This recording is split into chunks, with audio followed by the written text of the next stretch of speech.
Keith Hackney is a special case when it comes to dirty fighters, a throwback to the old school fighters who came up in an era of little regulation and fluid rule sets.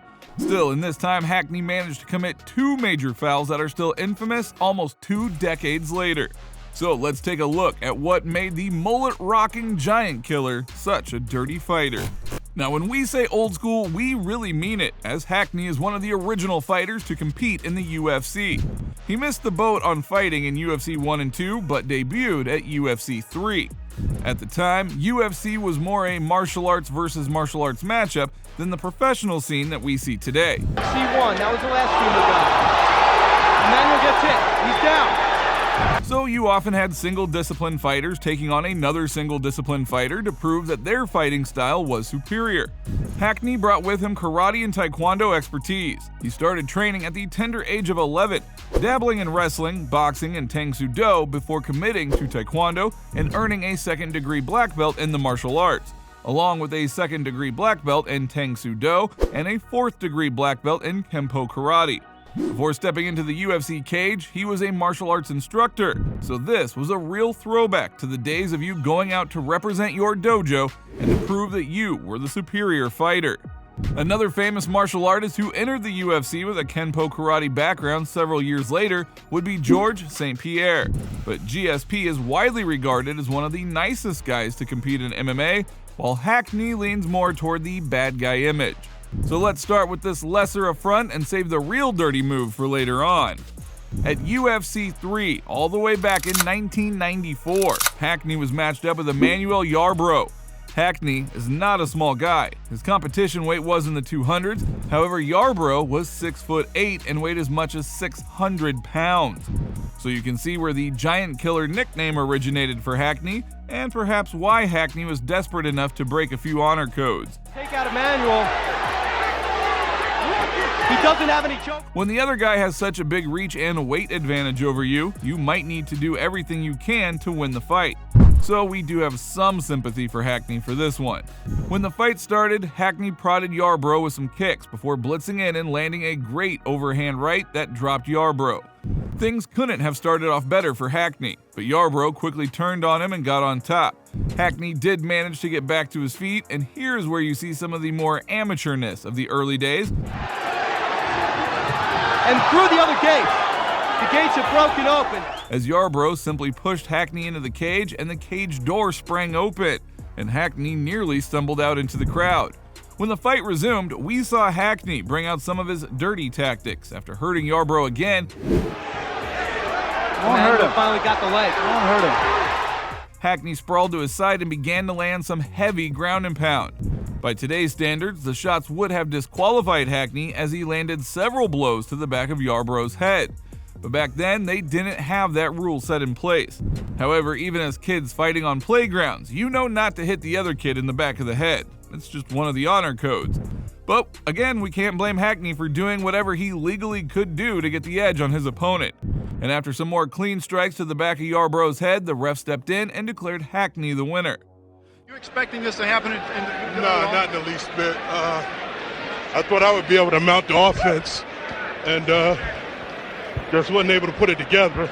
Now, there is a reason why strikes to the back of the head are now illegal in MMA and have been illegal in boxing for a long time. Those types of shots can really damage a person and even leave them in a crucial condition. Thankfully, Yarbrough avoided major damage and covered up well enough to offset some of Hackney's power shots. However, all of those shots to the back of Yarbrough's head damaged Hackney's hands to the point that he could no longer continue in the tournament. Instead, he elected to come back for UFC 4, where he committed a far bigger no-no, especially in terms of fair play and general sportsmanship. At UFC 4, Hackney matched up against Joe Son. And if you know anything about Joe Son, then it's almost a good thing that Hackney did what he did to Son. But perhaps we'll get to that on some other day. You can find me on Wikipedia, believe it or not. For now, we're going to focus on Hackney and how he started the fight pretty well, as he landed several leg kicks that were turning Son around. But Son quickly got a takedown, from which he transitioned to a guillotine choke.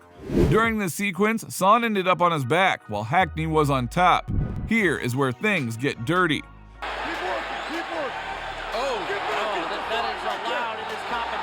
As mentioned before, the rules were extremely fluid at this time. In many ways, these were the Wild West days of MMA. One rule that had not been put into place was the no low blow rule. That's right, at this moment in time, you were legally allowed to strike your opponents in the groin in the UFC. Maybe one reason that rule wasn't put in place in the beginning was that people felt that it was such a cheap and dirty tactic, it was almost an unwritten rule. You just don't strike another guy in the groin. It's not cool at all. But Hackney wasn't trying to win cool points. He was trying to win a legalized street fight, so he could advance to the next round of the tournament. So when he was caught in a guillotine choke, Hackney eyed his new target and began to repeatedly pummel Son's family jewels. And when we say pummel, we mean it, as Hackney landed nearly 20 consecutive strikes to Son's groin before Son finally released his grip. Now you can say whatever you like about Son, but he was tough as nails and would surprisingly go on to have kids, even after that beating. Meanwhile, Hackney eventually made Son submit to a choke shortly after his unique ground and pound, and advanced to face off against none other than Royce Gracie himself in the semifinals. Now he did give Royce a run for his money early on as he landed several clean strikes on Gracie, but thankfully Gracie was able to secure a submission and beat Hackney. And we say thankfully because could you imagine if Hackney was the one to beat Gracie in those early days? Then instead of the world learning this new martial art called Brazilian Jiu-Jitsu, they might have been practicing blows to the back of their opponents' heads, or even the low blow technique that Hackney implemented so well. But all joking aside, Hackney did show several good techniques in the stand-up department, and you cannot knock a guy for his creativity, especially when those creative maneuvers were technically legal. But sometimes those unwritten rules, like hitting someone on the back of their head or striking them below the belt, are more serious than the actual rules. For example, there isn't a technical rule against striking an opponent when they are attempting to glove touch.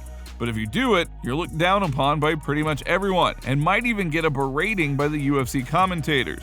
Maya has a very traditional Thai boxing kind of stance. We know that it's in that vein where Hackney went wrong, but at the end of the day, he secured his wins, and at least the clip of him striking Son below the belt will live on in infamy, so there's that too.